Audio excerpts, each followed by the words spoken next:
அவ்வாறெம்பெருமானார் ஜீயர் திருவடிகளே சரணம். श्रीशैलेशदयापात्रं दीभक्त्यादिगुणार्णवम् यतीन्द्रप्रवणं वन्दे रम्यजामातरं मुनिम् लक्ष्मीनाथसमारम्भां नाथयामुनमध्यमाम् अस्मदाचार्यपर्यन्तां वन्दे गुरुपरम्परां यो नित्यमच्युतपदां भजयुग्मरुग्म व्यामोहतस्तदितराणि तृणाय मेने अस्मद्गुरोर्भगवतोऽस्कतयैकसिन्धोः रामानुजस्य चरणौ शरणं प्रपद्ये।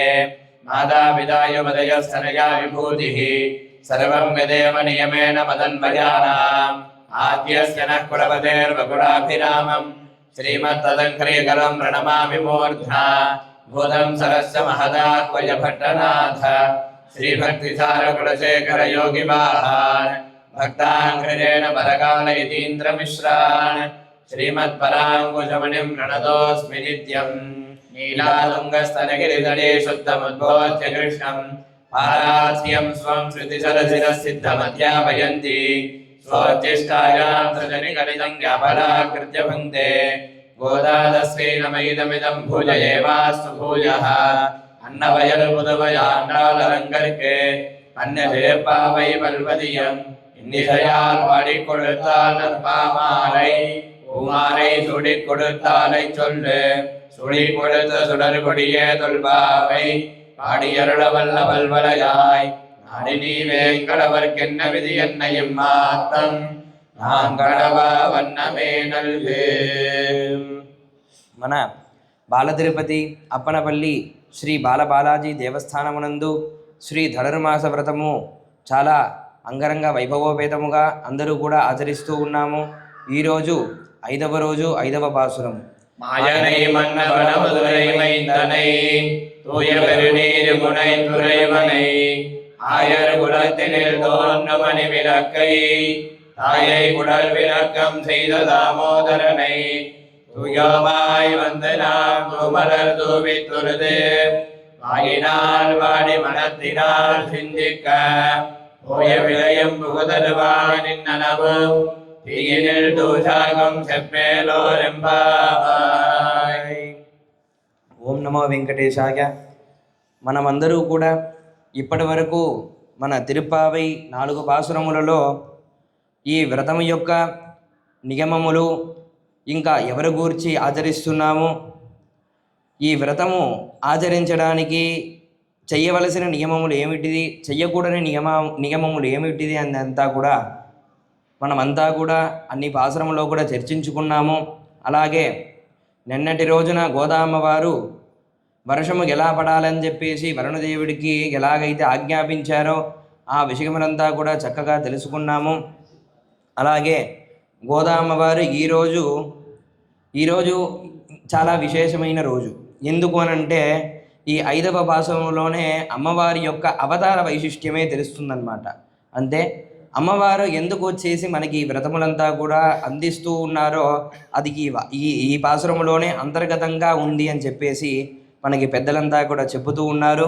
ముందుగా పాసురము దాని యొక్క అర్థమును చూద్దాము. మాగనై మన్నె వడ మధురై మైందనై.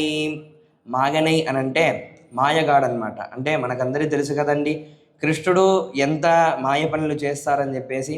అలాగే అమ్మవారు ఇక్కడ కృష్ణుణ్ణి మాయగాడుగా సంబోధిస్తూ ప్రీతిగా పిలుస్తూ ఉన్నారనమాట. అలాగే మన్నె వడ మధురై మైందనై. మన్ను అనంటే దేవతలందరికీ కూడా చక్కగా ఎప్పుడూ కూడా నివసించేటువంటి స్థానము అని చెప్పేసి అంటున్నారు. అంటే అది ఎక్కడ అనంటే వడ మధురై అని అంటున్నారు. వడ అనంటే మనకి ఉత్తర దిక్కులో ఉన్నటువంటి మధురై అని చెప్పేసి అర్థము. అంటే అమ్మవారు ఎక్కడ పుట్టారండి? శ్రీవిల్లిపుత్తూరు నగరంలో పుట్టారు. దాని పక్కనే మధురై అని చెప్పేసి ఒక ఊరు ఉంది. దాన్ని తెన్మధురై అని చెప్పేసి అంటారు. అంటే దక్షిణ మధురై అని అర్థము. ఇక్కడ మన అమ్మవారు ఏం చెప్తున్నారు? మధుర అనేటువంటి శబ్దమును పలకడానికి ఇలాగా వడమధురై అని చెప్పేసి, అంటే ఉత్తరములో ఉండేటువంటి మధురై అనేటువంటి ఊరిలో నివసించేటువంటి ఓ స్వామి అని చెప్పేసి సంబోధిస్తూ ఉన్నారనమాట.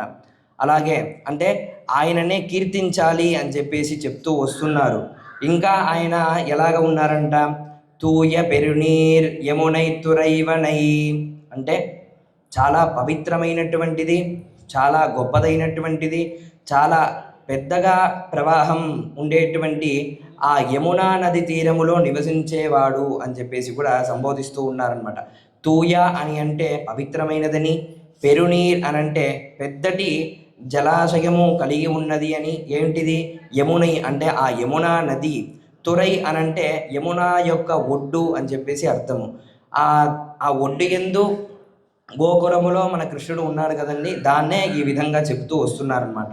అలాగే ఆయర్ కులతినిల్ తోన్నుం అని విళక్కై, ఆయర్ కులం అంటే యాదవ వంశము అని అర్థము. ఆ యాదవ వంశములోనే తోన్నుం అనంటే పుట్టి, అని విళక్కై ఎలాగ ఉన్నాడు మన కృష్ణుడు, యాదవ వంశం అంతటికీ కూడా ఒక రత్నములాగా వెలిగిపోతూ ఉన్నారనమాట.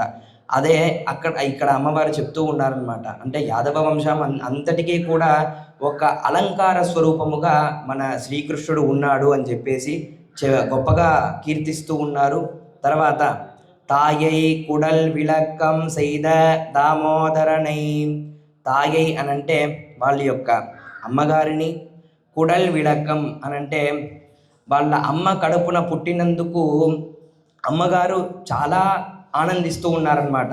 మనకి కొన్ని కీర్తనల్లో కూడా పాడుతూ ఉంటారు పెద్దవాళ్ళు. ఏమిటి అని అంటే ఎన్నతవం సైదనై యశోద అని చెప్పేసి తమిళ్లో కొన్ని కీర్తనలు మనకి కనిపిస్తూ ఉంటుంది. అంటే దాంట్లో ఏం చెప్తారు అంటే సాక్షాత్తుగా దేవకి గర్భంలో జన్మించినటువంటి ఆ కృష్ణ పరమాత్ముడు గర్భమునందు జన్మించాడు అంతే.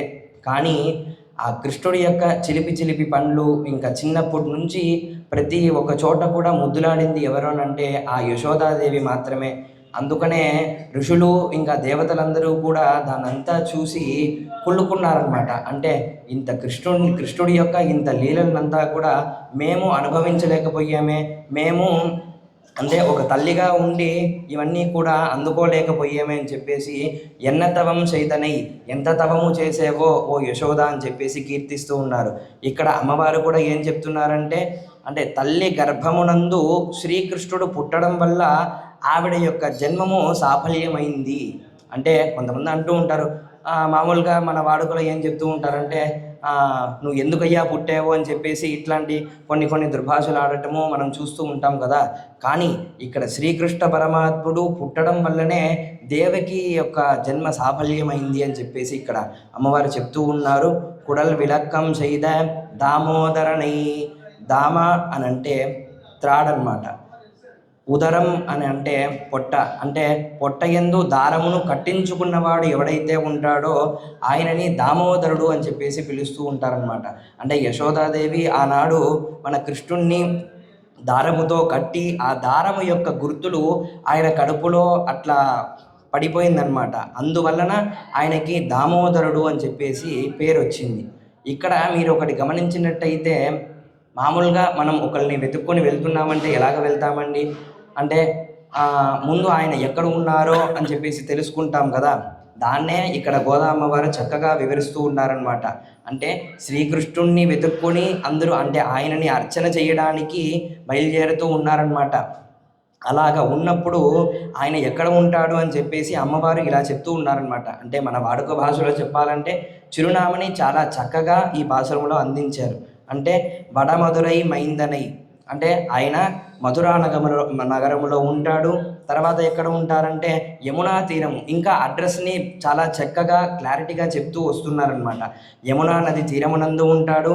అక్కడ యమునా నది తీరం పక్కన చాలా గ్రామాలు ఉన్నప్పటికీ అక్కడ గోకులము అనేటువంటి ఒక గ్రామమునందు ఉంటాడు. ఆ గ్రామంలో కృష్ణుడు ఎవరు అని కనుక్కోవడానికి పెద్దగా కష్టపడక్కర్లేదు.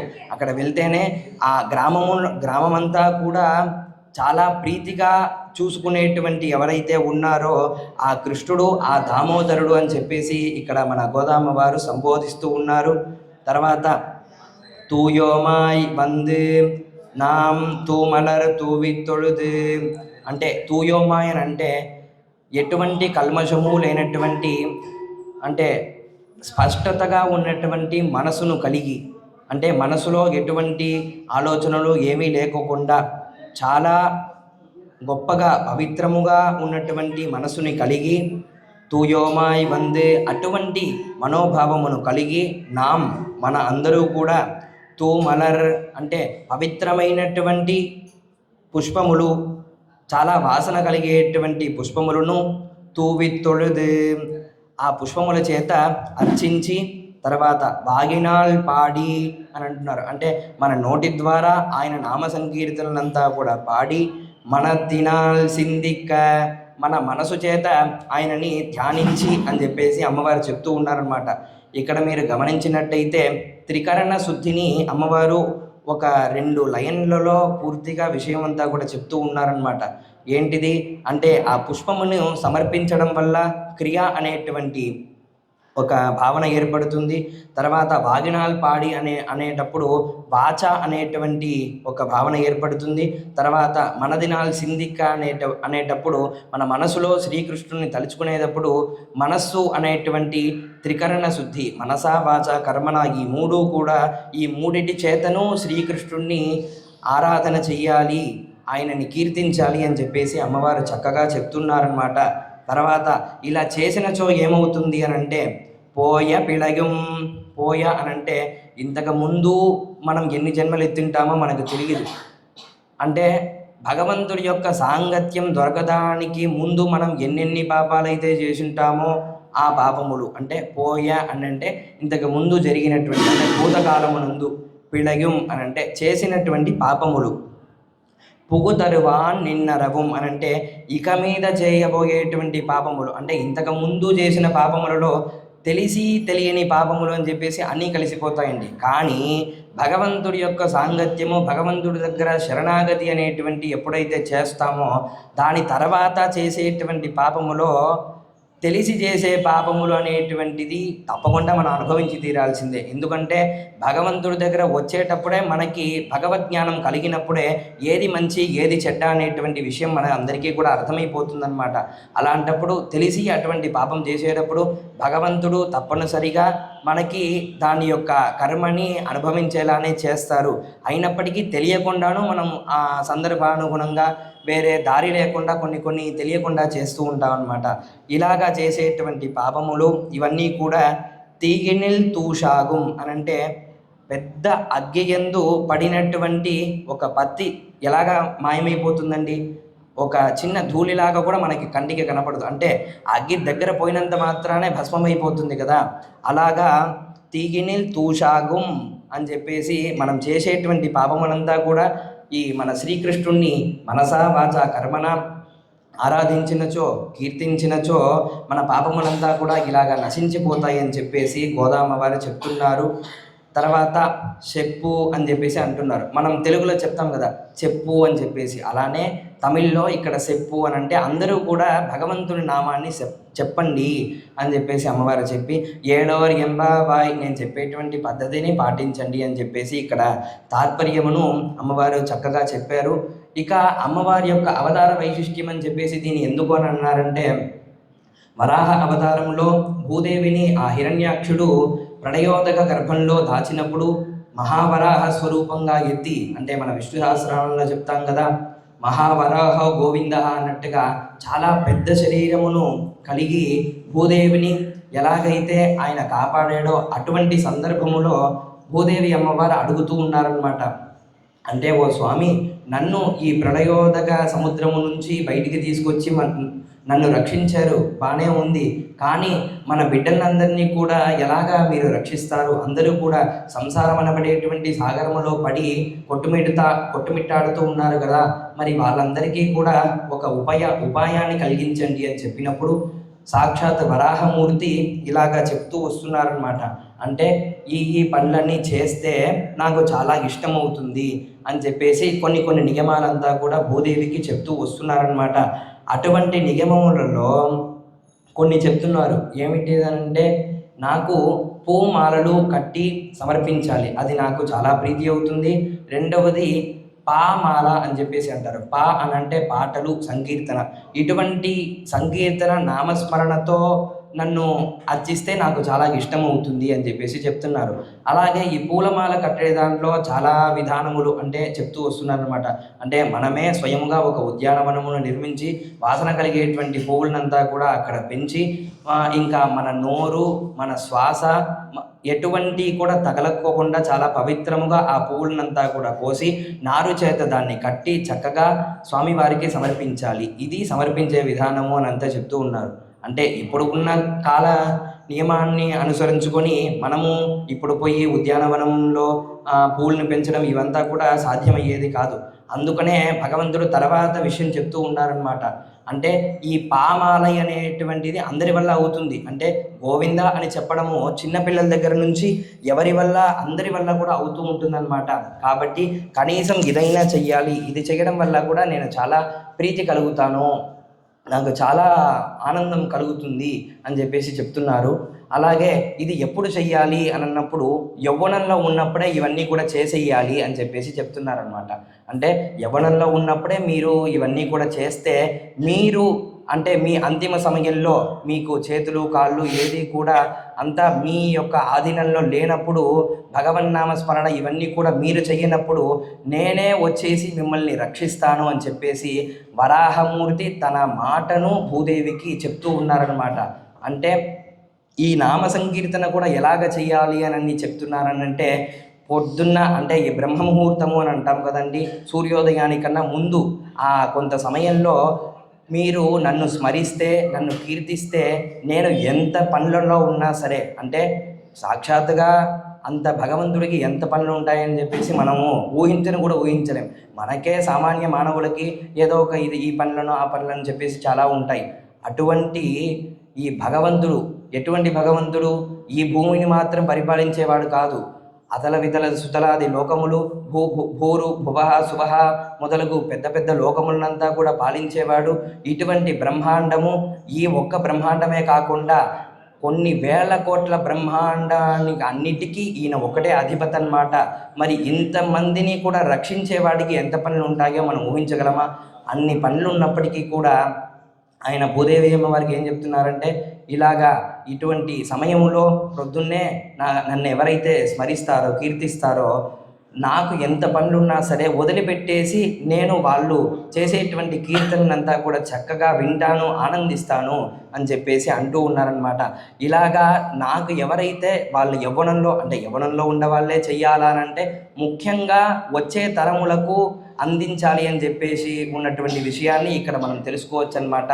అంటే మామూలుగా గుడికి రావడం అంటే పెద్దవాళ్ళు మాత్రమే వస్తున్నారు, ఇంకా తర్వాత తరమునకు కూడా ఈ విషయాన్నంతా కూడా అందించాలి అని చెప్పేసి దీంట్లో ఉన్నటువంటి అంతర తాత్పర్యం అని చెప్పేసి మనం తెలుసుకోవచ్చు. అలాగే ఇలాగా నాకు ఎవరైతే చేస్తారో వాళ్ళందరినీ కూడా వాళ్ళు అంతిమ కాలంలో వాళ్ళు నన్ను స్మరించక్కర్లేదు, నేనే వాళ్ళని ఎక్కడికి మోక్షానికి తీసుకెళ్లాలో నేను తీసుకెళ్ళిపోతానని చెప్పేసి వరాహ చరమ శ్లోక ద్వారాన మనకి వరాహమూర్తి భూదేవి అమ్మవారికి మాటని ఇస్తూ ఉన్నారనమాట. ఈ శ్లోకమును మన అందరూ కూడా ఒకసారి పలుకుదాము. స్థితే మనసి సుస్వస్థే శరీరే సతియో నరః ధాతు సామ్యే స్థితే స్మర్తా విశ్వరూపం చ మామజం తతస్థం మ్రియమానంతు కాష్ఠపాశాన సన్నిభం అహం స్మరామి మద్భక్తం నయామి పరమాం గతిం. చూసారా అండి? అంటే ఇందులో ఏమని చెప్పారు చివరిగా? అహం స్మరామి మద్భక్తం అంటే నేను నా భక్తుల్ని స్మరిస్తాను. నయామి పరమాం గతిం ఈ పరమగతి అయినటువంటి ఆ మోక్షమునకు వైకుంఠమునకు నేనే చేయబట్టుకొని తీసుకొని వెళ్తాను అని చెప్పేసి వరాహమూర్తి చెప్పారనమాట. అంటే భూదేవి దగ్గరే కదా చెప్పారు, అంటే అమ్మవారికి తెలియనటువంటి విషయమా అని అనుకుంటే అమ్మవారు మన లోకమందరిలో ఉన్నటువంటి ప్రతి ఒక్కళ్ళు కూడా ఈ విషయాన్నంతా కూడా ఆచరించాలి అని చెప్పేసి ఇలాగా భూదేవి అంశగాను ఇక్కడ గోదాదేవిగా పుట్టి అంటే మామూలుగా మనం అనుకుంటూ ఉంటాం, ఒకళ్ళు ఆచరించి చూపిస్తేనే కదా అది ఎటువంటి ఫలితాన్ని ఇస్తుందని చెప్పేసి మనకు తెలుస్తుంది. అలాగే అమ్మవారు కూడా ఇక్కడ ఈ వ్రతము యొక్క భాగముగా మన అందరినీ కూడా తెల్లవారునే లేపేసి తిరుప్పావై అనేటువంటి 30 పాశరములను అందించి సూర్యోదయ పూర్వమునే దాన్ని అంతా కూడా అనుసంధించాలని చెప్పి మన అందరినీ కూడా భగవన్నామ స్మరణ చేయించి, అలాగే ఆవిడ కూడా ఈ 30 పాశరములే కాకోకుండా 143 పాశరముల ద్వారా మన స్వామిని కృష్ణుణ్ణి అంతా కూడా కీర్తించి, అలాగే పామాలై మాత్రమే అంటే నామస్మరణ మాత్రమే అమ్మవారు చేశారా అంటే కాదండి, అలాగే అమ్మవారు పూమాలై అంటే పూలమాలని కూడా తాను ధరించి స్వామివారికి అర్పించారనమాట, సమర్పించారనమాట. అలాగే పూమాలై పామాలై ఈ రెండుటిని అమ్మవారు సమర్పించి చివరుగా శ్రీకృష్ణుడి యొక్క సాంగత్యమును పొంది మోక్షానికి వెళ్ళారని చెప్పేసి మనకి ఇక్కడ వరాహ పురాణం ద్వారాను కొన్ని విషయములు తెలుస్తూ ఉన్నాయి. అలాగే మన అమ్మవారు తిరుప్పావైలో గోదా అమ్మవారుగా పుట్టి అంటే జన్మ యొక్క వైశిష్ట్యాన్ని ఇక్కడ మనందరికీ కూడా తెలియజేస్తూ ఉన్నారనమాట. శ్రీమద్యే విష్ణుచిత్తార్య మనోనందనహేతవే నందనందన సుందరిణై గోదాయై నిత్యమంగళం శ్రీకాంతాయ కళ్యాణ జయేర్థినా శ్రీ వెంకట నివాసాయ శ్రీనివాసాయ మంగళం. దోమలు కొడుతుంది.